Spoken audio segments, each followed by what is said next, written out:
News agency loses landmark privacy case at UK Supreme Court. Britain's highest court says a business executive who was investigated over suspected fraud had a right to keep his identity private.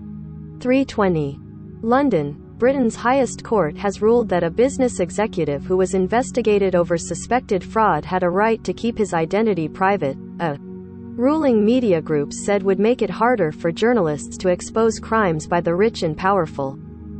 The Supreme Court's ruling that Bloomberg News had breached the businessman's reasonable expectation of privacy is the latest UK court judgment to side with an individual's right to privacy over the public's right to know. The case stems from a 2016 Bloomberg story that identified an executive and his company under investigation by UK law enforcement for possible corruption, bribery and fraud offences in a foreign country. The news agency had obtained a confidential letter from the UK law enforcement body to the foreign state, requesting information. The executive, a US citizen identified in court only as ZXC, sued for misuse of private information and won at Britain's High Court and Court of Appeal. Bloomberg appealed to the Supreme Court, arguing that members of the public were aware of the presumption of innocence and would not assume that suspects were guilty. But 5 Supreme Court justices ruled unanimously on Wednesday that criminal suspects have a reasonable expectation of privacy before they are charged. Police in the UK do not identify suspects prior to charge, but their names often become public. The Supreme Court judges said such identification could cause irremediable and profound harm to the individuals involved.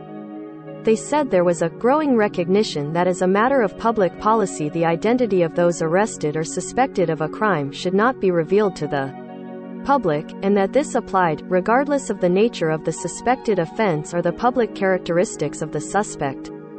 Bloomberg News said in a statement it was disappointed by the court's decision, which we believe prevents journalists from doing one of the most essential aspects of their job, putting the conduct of companies and individuals under appropriate scrutiny and protecting the public from possible misconduct.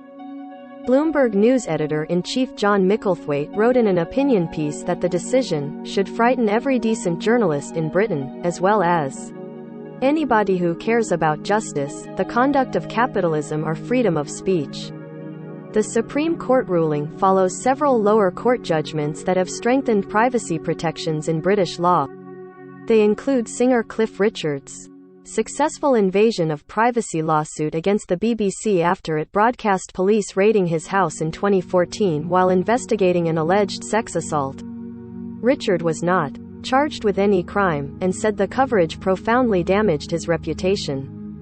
Matthew Dando, a partner at law firm Wigan LLP, said the latest ruling would have a chilling effect. He said the Supreme Court had enshrined into English law a presumption of privacy for those being investigated or under arrest. Media lawyer Mark Stevens of the firm Howard Kennedy said the definitive ruling would encourage the rich and powerful to seek injunctions to stop the revelation that they are being investigated for crimes or wrongdoing. Chris Frost, chairman of the National Union of Journalists Ethics Council, said the ruling was the start of a slippery slope. The public has a right to know who has been arrested in their name, and those arrested should gain protection from secret arrest, he said.